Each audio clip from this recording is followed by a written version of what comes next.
साथियों नमस्कार and welcome to Samadhan the solution. I am doctor Ashok Vijay और आज मैं फिर से एसएससी एमटीएस और एसएससी जीडी 2024 के लिए जीके जीएस और स्टैटिक जीके की बात करूंगा और इसमें टॉप एमसीक्यूज़ की बात करेंगे और ये वो एमसीक्यूज़ होंगे जो कभी न कभी एसएससी ने उसको पूछा है और या इस जो एसएससी एमटीएस और एसएससी जीडी की परीक्षा होने जा रही है, ख़ासतौर से एसएससी जीडी एमटीएस की, उसमें इनके आने की पूरी संभावना है। इसलिए बहुत ध्यान से देखिए।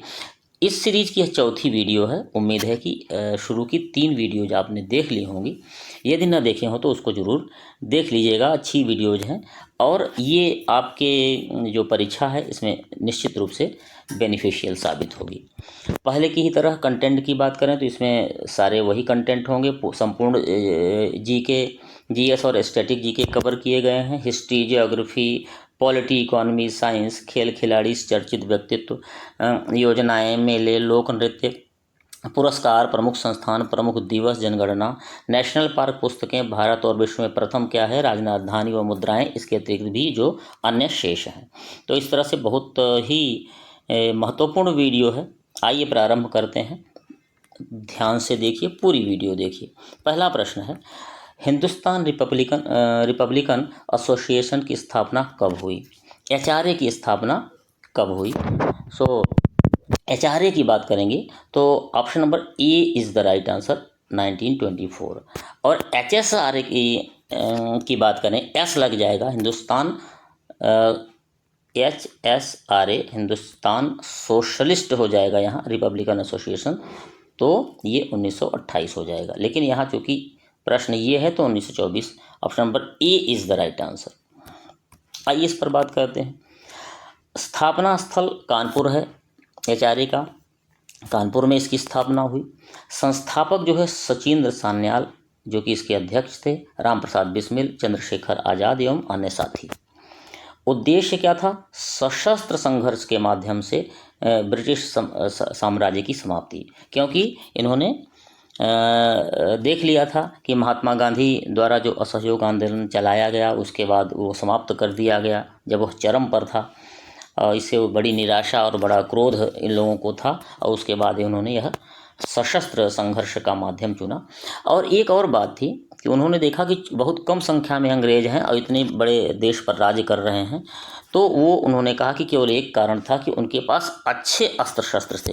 इस वजह से तो उन्होंने इसीलिए यह रास्ता चुना और काकोरी कांड किया, जहाँ की धन की आवश्यकता जो की पूर्ति के लिए उन्होंने काकोरी कांड किया। ट्रेन में खजाना की चोरी की बात की और इसको कांड कहा गया है। अभी यूपी गवर्नमेंट ने इसको काकोरी ट्रेन एक्शन की बात करी है, क्योंकि कांड जो है एक अपमानित करने वाला सा शब्द क्रांतिकारियों के लिए प्रतीत होता था। तो यूपी गवर्नमेंट ने काकोरी ट्रेन एक्शन की बात करी और काकोरी ट्रेन एक्शन डे इस तारीख को 9 अगस्त 1925 को चूँकि हुआ था, तो यह घटना तो 9 अगस्त को उन्होंने यूपी गवर्नमेंट ने जो है क्या किया है कि काकोरी ट्रेन एक्शन डे की बात करी है। ये प्रश्न आ सकता है। फांसी 3 लोगों को हुई 19 दिसंबर 1927 में। इस घटना के बाद अशफाक उल्लाह खान गोरखपुर में इनको फांसी दी गई, राम प्रसाद बिस्मिल फैजाबाद में दी गई इनको फांसी और ठाकुर रोशन सिंह को इलाहाबाद में दी गई। देखिए, अंग्रेज बहुत डरते थे कि एक साथ इन लोगों को न करें, नहीं कोई और न हंगामा खड़ा करें, इसलिए अलग अलग फांसी दी गई। और इन तीनों लोगों को चूँकि अंग्रेज़ों को इतना भय था, इसलिए अलग अलग जेलों में, एक ही दिन लेकिन अलग जेलों में फांसी दी गई। और इसके बाद फिर Hindustan socialist Republican association HSRA की स्थापना हुई। सितंबर 1928 में हुई, फिरोज शाह कोटला मैदान में, नई दिल्ली में। इसका नेतृत्व चंद्रशेखर आज़ाद ने किया। सदस्य भगत सिंह और सुखदेव और अन्य साथी थे। इसका जो मुख्य 2 काम थे एचएसआरए का, सैंडर्स की हत्या किया इन्होंने, लाला लाजपत राय की मौत का बदला लिया और सेंट्रल असेंबली में बम फेंका गया भगत सिंह के द्वारा, क्योंकि बिल का जो है इनको विरोध करना था और बम फेंक के भागे नहीं बल्कि उनको गिरफ्तारी दी कि हम जो ये गूंगी बहरी सरकार है जो अंग्रेज़ों की, उसको हम सबक सिखाएंगे और दिखाएंगे, सुनाएंगे अपनी बात को। तो आप देख रहे हैं कि प्रश्न था HRA की स्थापना का, लेकिन आपने लगभग 8, 10, 12 प्रश्नों के उत्तर यहाँ देखे हैं। इसलिए आप देखेंगे कि ये जो वीडियो है, जो क्लास है, बड़ी बेनिफिशियल है SSC MTS के लिए। इसलिए पूरी क्लास को बहुत ध्यान से देखिए और लाइक ज़रूर कर दीजिए इस क्लास को, और समाधान द सॉल्यूशन को सब्सक्राइब कर लीजिए। दूसरा प्रश्न देखिए, पुष्कर मेला कहाँ आयोजित होता है? ये प्रश्न आता है, कई बार आया है। तो पुष्कर मेला की बात करें, ये अपने आप में अनोखा मेला है, अद्वितीय है। यह राजस्थान में लगता है। यहाँ ऊँटों को आप देख रहे होंगे, यहाँ पशुओं का भी मेला लगता है। पूरे भारत में ब्रह्मा का एकमात्र मंदिर यहाँ, ये प्रश्न आता है, याद रखिए, पुष्कर में। कार्तिक पूर्णिमा को मेला लगता है। पुष्कर झील में स्नान करते हैं श्रद्धालु, खास तौर से सूर्य ग्रहण और चंद्र ग्रहण के दिन।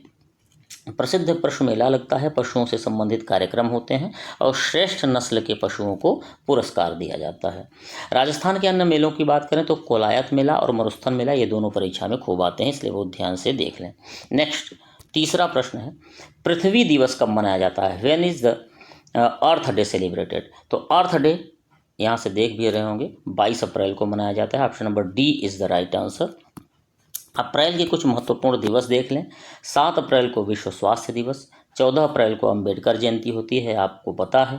17 अप्रैल को विश्व हीमोफीलिया दिवस, ये महत्वपूर्ण है। और 18 अप्रैल को विश्व विरासत दिवस, ये दोनों महत्वपूर्ण है, परीक्षा में आते हैं और इस परीक्षा में आने की संभावना है।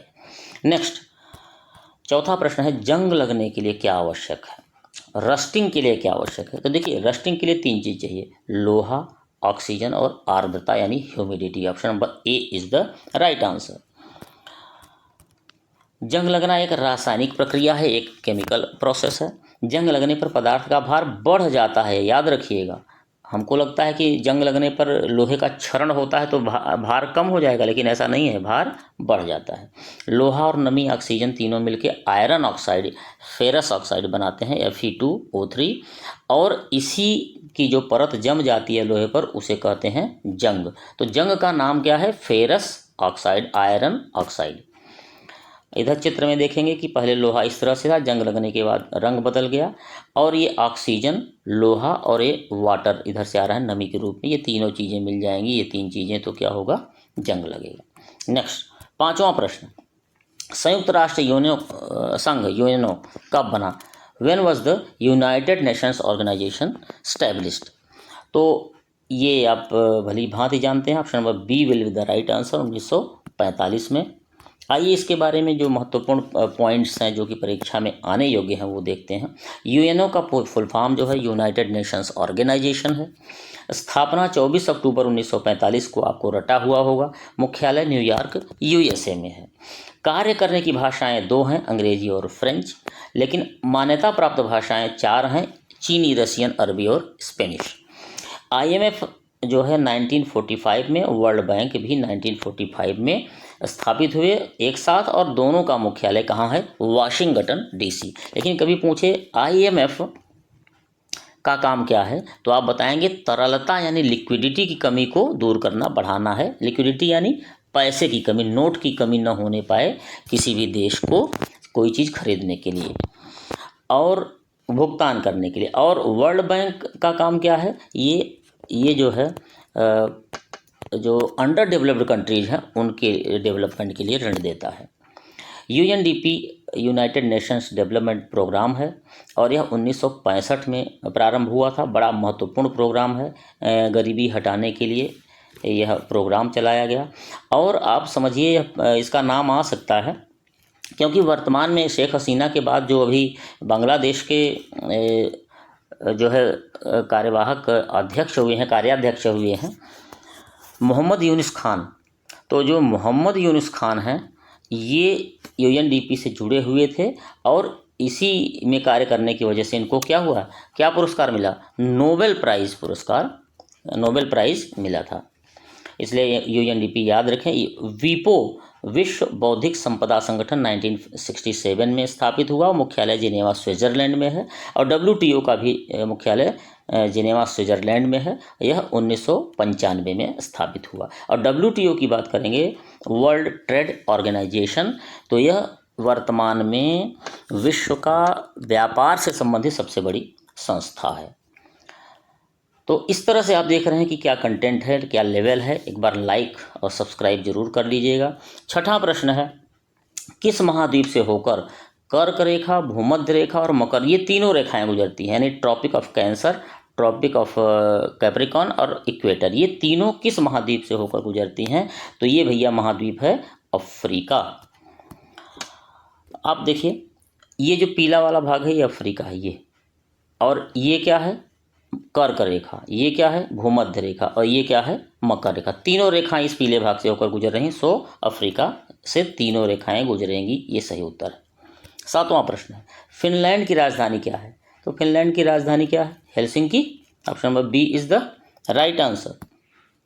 कुछ और राजधानी और मुद्राएं देख लीजिए, परीक्षा में आते हैं। ब्रिटेन की राजधानी है लंदन और मुद्रा है पाउंड स्टर्लिंग। जाम्बिया की राजधानी है लुसाका और मुद्रा क्वाचा। साउथ अफ्रीका प्रेटोरिया, मुद्रा रैंड।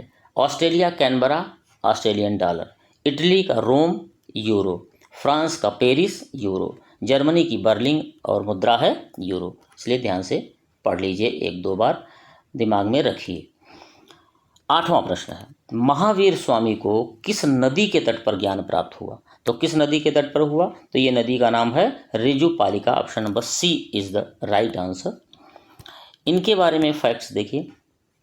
12 वर्षों की कठोर तपस्या के बाद महावीर स्वामी को जृंभिका ग्राम के समीप रिजुपालिका नदी के तट पर एक साल वृक्ष के नीचे पूर्ण ज्ञान प्राप्त हुआ। साल वृक्ष याद रखिएगा। जन्म जो है इनका साल वृक्ष के नीचे इनको ज्ञान प्राप्त हुआ, और बुद्ध की बात करें तो पीपल के नीचे। जन्म जो है कुंडग्राम, जिसको कुंडलपुर कहेंगे, 599 BC में हुआ, और मृत्यु पावापुरी में 527 BC में। पिता सिद्धार्थ, माता त्रिशला और पत्नी यशोदा थी। प्रथम शिष्य जमाल थे, जो इनके दामाद भी थे। और प्रथम तीर्थंकर की बात करें तो ऋषभदेव थे जैन धर्म के, इनका नाम आदित्यनाथ भी था। और 23वें तीर्थंकर जो है वो पार्श्वनाथ थे। और 24वें और अंतिम तीर्थंकर की बात करेंगे तो स्वयं महावीर स्वामी थे। पूर्ण ज्ञान को जैन धर्म में कैवल्य कहा जाता है, और जिसे कैवल्य प्राप्त हो जाए वो केवलिन कहलाता है। तो ये देखिए, बहुत सारे कंटेंट लाजवाब हैं, परीक्षा में आने योग्य हैं, पढ़िए जरूर। 9वां प्रश्न, लिली किस देश का राष्ट्रीय चिन्ह है? Lily is the national symbol of his country. तो ये जो है फ्रांस का है लिली नेशनल सिंबल। लेकिन आप देखेंगे कि कई रंगों के लिली कई देशों के जो है चिन्ह हैं। जैसे इटली और इंग्लैंड का सफ़ेद लिली है राष्ट्रीय चिन्ह, बांग्लादेश का वाटर लिली, जापान का गुलदाउदी, नॉर्वे का शेर, स्पेन का ईगल, अमेरिका का बाल्ड ईगल, डेनमार्क का समुद्री तट और पाकिस्तान का चांद तारा। याद रखें। नेक्स्ट 10वां प्रश्न, लोसर त्यौहार, ये खूब प्रश्न आता है, ये कहाँ मनाया जाता है? तो लोसर की बात करेंगे तो option number D is the right answer. ये लद्दाख में मनाया जाता है। लद्दाख के अन्य उत्सव हैं स्पितुक और गुस्टर फेस्टिवल, ये खूब परीक्षा में आते हैं। जम्मू कश्मीर के उत्सव परीक्षा के बड़े फेवरेट हैं। नवरेह खूब आता है, ट्यूलिप फेस्टिवल, कंचोत फेस्टिवल, गुरेज पर्व, हेरत त्यौहार, ये सब दिमाग में रखिए, जम्मू कश्मीर के हैं फेस्टिवल्स। लेवेंडर महोत्सव 2022 जो है वो जम्मू कश्मीर के भद्रवाह में आयोजित हुआ था। 11वां प्रश्न है, भारतीय पुनर्जागरण का पिता, बहुत बढ़िया प्रश्न है, ये किसे कहा जाता है? तो ये इन्हें कहा जाता है, राजा राममोहन राय जी को। राजा राममोहन राय जी के बारे में बात करें तो ये इनको भारतीय राष्ट्रवाद के पैगंबर, आधुनिक भारत के पिता, युगदूत, प्रथम आधुनिक पुरुष, भारतीय राष्ट्रवाद के जनक इत्यादि नामों से जाना जाता है। ब्रह्म समाज के संस्थापक थे। इसकी स्थापना इन्होंने 1828 में की और इसका शुरू में नाम ब्रह्म सभा था। बाद में केशव चंद्र सेन के कहने पर इसका नाम ब्रह्म समाज पड़ा। प्रथम स्थापित संस्था जो है, इनके द्वारा जो स्थापित संस्था थी राजा राममोहन राय के द्वारा, वो आत्मीय सभा थी। 1815 में स्थापित किया था इन्होंने। अकबर सेकंड ने इन्हें राजा की उपाधि दी थी, याद रखिएगा ये प्रश्न आता है। अकबर सेकंड ने इन्हें राजा की उपाधि दी थी, तब ये राजा राम मोहन राय हो गए। और ये दिया क्यों था? दरअसल अकबर सेकंड जो है इनको इंग्लैंड भेजा था अपनी पेंशन बढ़वाने के लिए, राजा साहब को, तो राजा की उपाधि देके भेजा था। हालांकि वो वहाँ गए थे तो उसके बाद तबीयत बिगड़ी और उनकी मृत्यु भी हो गई। तो पेंशन पता नहीं बढ़ी कि नहीं, लेकिन राजा साहब की मृत्यु भी हो गई थी। और वहीं उनकी कब्र भी है राजा साहब की, ये ध्यान रखिएगा, राजा राम मोहन राय की कब्र भी इंग्लैंड में ही है।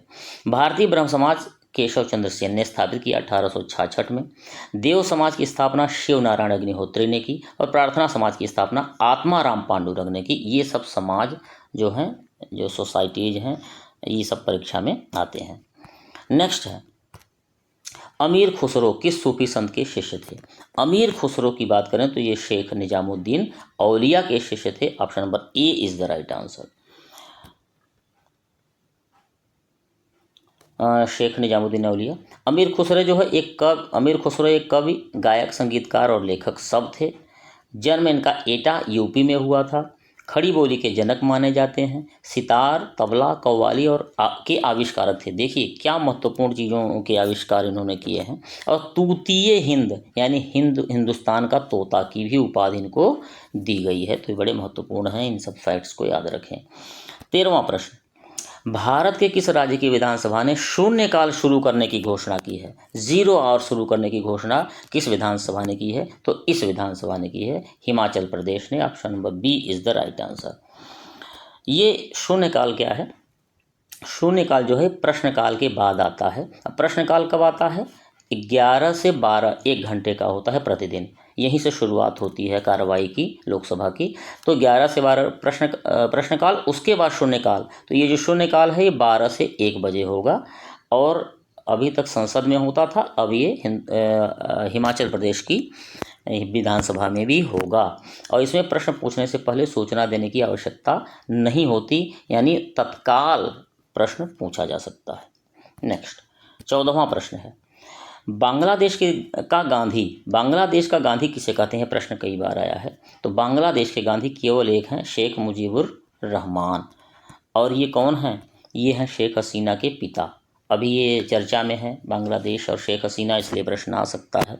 उपनाम इनका बंगबंधु है, इनके नाम से बंगबंधु स्टेडियम भी है। बांग्लादेश के राष्ट्रपिता भी हैं। अब देखिए क्या दुर्गति हुई है, बंगबंधु हैं और राष्ट्रपिता हैं, लेकिन वहाँ के मूर्ख जो है अपने ही राष्ट्रपिता के ऊपर चढ़ के उनकी मूर्ति तोड़ दिए। 15वां प्रश्न, कृषि के संबंधित ISO सर्टिफिकेशन को क्या कहते हैं? ISO सर्टिफिकेशन जो है एग्रीकल्चर से संबंधित है, उसको क्या कहेंगे? तो एग्रीकल्चर से संबंधित पूछा जाएगा तो एक मार्क कहा जाएगा। और शेष जो हैं, जैसे पर्यावरण अनुकूलन के लिए इको कहा जाएगा। औद्योगिक उत्पाद के लिए ISI, कोई चीज़ हम खरीदते हैं तो कहते हैं ISI मार्क, देखते हैं है कि नहीं।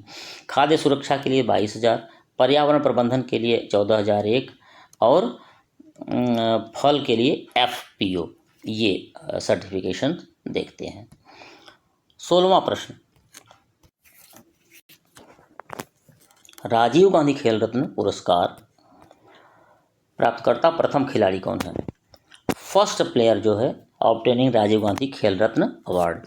तो ये पहला खिलाड़ी जो है जो राजीव गांधी खेल रत्न पाया वो है विश्वनाथन आनंद, चेस के बेताज बादशाह। विश्वनाथन आनंद 1991-92 में जो है इनको मिला। नया नाम जो है इस पुरस्कार का मेजर ध्यानचंद खेल रत्न हो गया है, पहले राजीव गांधी खेल रत्न था। प्रथम महिला जो हैं यह पुरस्कार पाने वाली कर्णम मल्लेश्वरी हैं। 1999 में वेट लिफ्टिंग में इन्होंने पुरस्कार पाया है। और आप जानते हैं कि यह पहली महिला थी जिन्होंने यह व्यक्तिगत स्पर्धा में ओलंपिक में पुरस्कार जीता। प्रथम महिला हॉकी खिलाड़ी जो है जो यह पुरस्कार पाने वाली रानी रामपाल हैं। प्रथम महिला टेबल टेनिस खिलाड़ी मनिका बत्रा।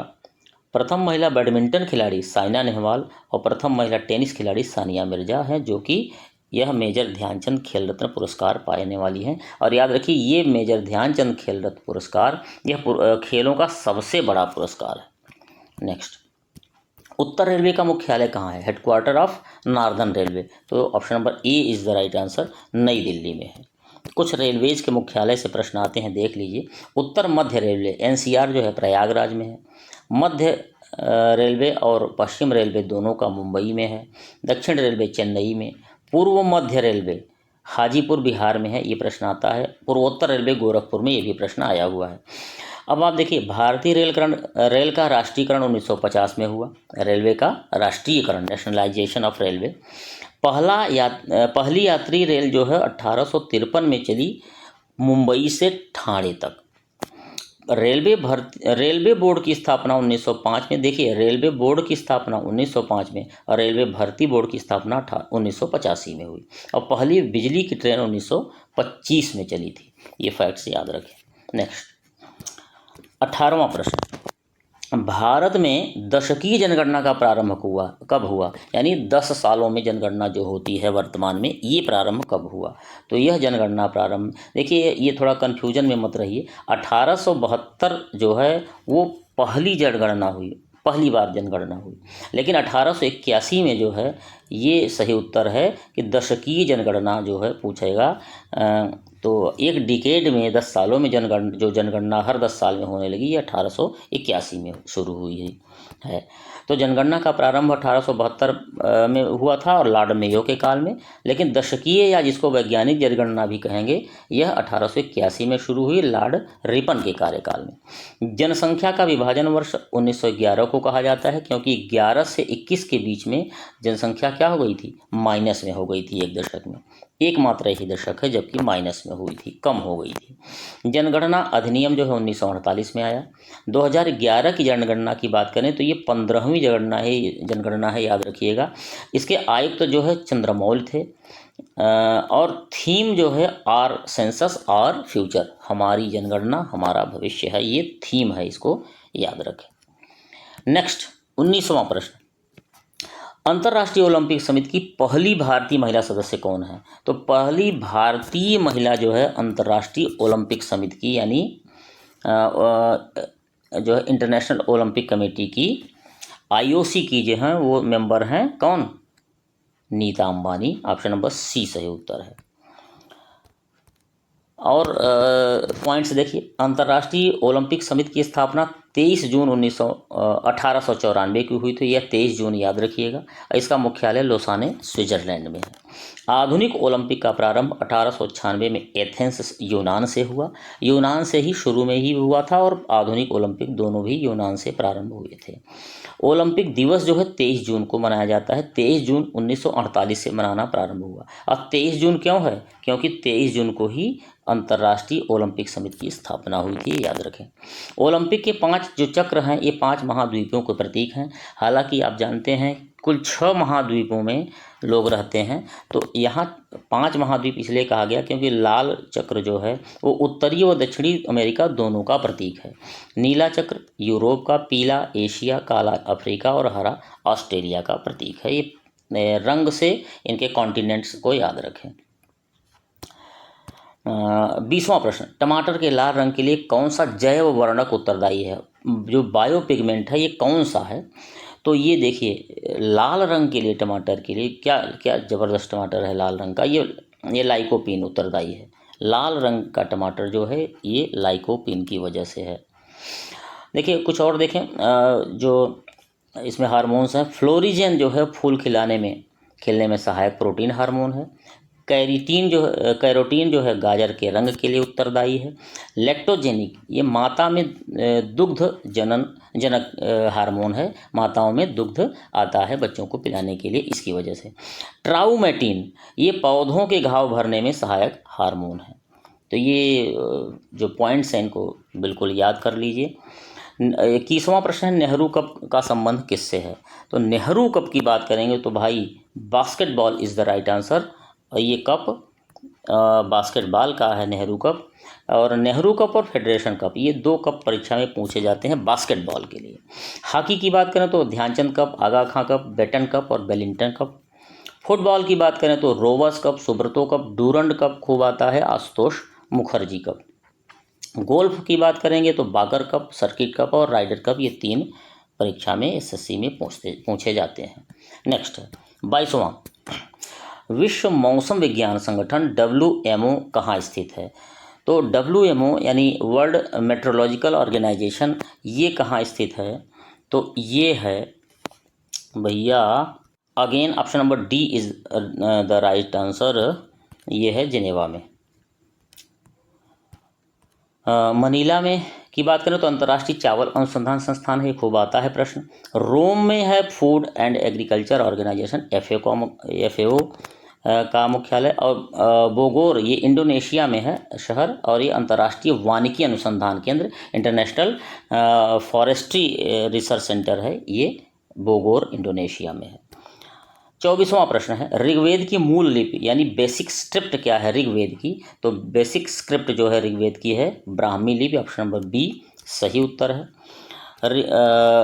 ब्राह्मी लिपि। खरोष्ठी लिपि की बात करें तो ये एकमात्र लिपि है जो दाएं से बाएं, इधर से इधर लिखी जाती है। ऋग्वैदिक धर्म जो है बहुदेववादी था, समाज पितृसत्तात्मक था, परिवार का मुखिया पिता होता था, और इस जिसे कुलप कहा जाता था। ये जो टर्म्स हैं इसको याद रखिए। परिवार के मुखिया पिता होते थे, इनको कुलप कहा जाता था। पुरोहित को होता कहा जाता था, ये प्रश्न आते हैं। गायत्री मंत्र जो है कहाँ पाया जाता है, पाया गया है? तो ये ऋग्वेद में मिला है।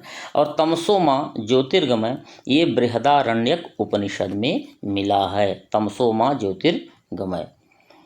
तो ये फैक्ट्स याद रखें। 24वां प्रश्न,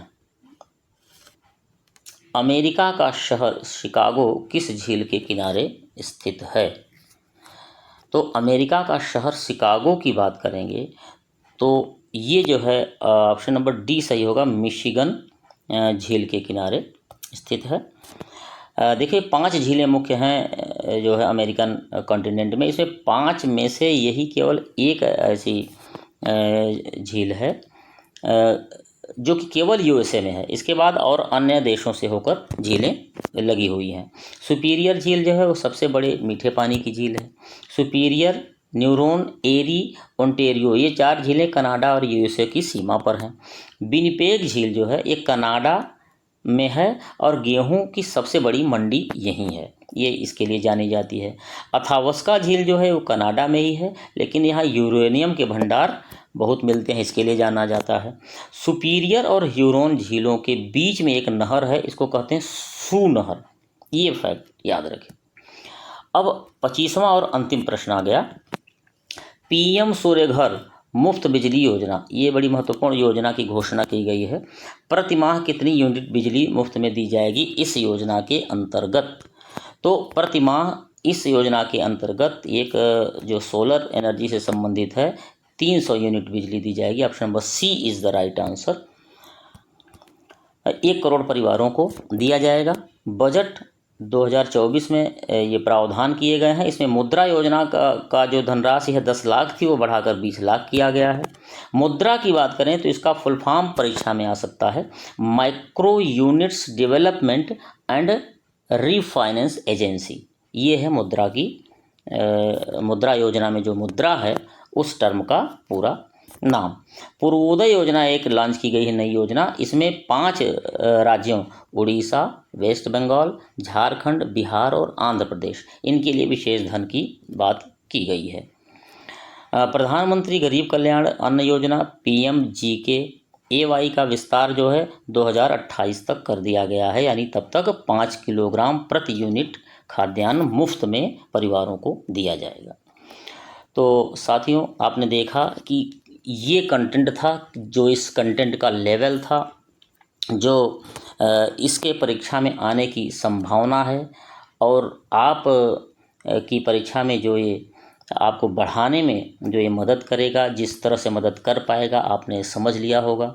यदि आपको ठीक लग रहा है तो समाधान द सॉल्यूशन को लाइक, शेयर और सब्सक्राइब जरूर करें, और अपने लक्ष्य को से भटके नहीं, बिल्कुल लगे रहिए। यदि आप लगातार मेहनत करते हैं तो भगवान भी आपका साथ देगा, क्योंकि भगवान उन्हीं का साथ देता है जो अपने से लगे हुए हैं, अपनी सहायता कर रहे हैं, अपना साथ दे रहे हैं। इसलिए बिल्कुल लगे रहिए, सफलता निश्चित मिलेगी। वीडियो देखने के लिए बहुत बहुत धन्यवाद। जय हिंद, वंदे मातरम।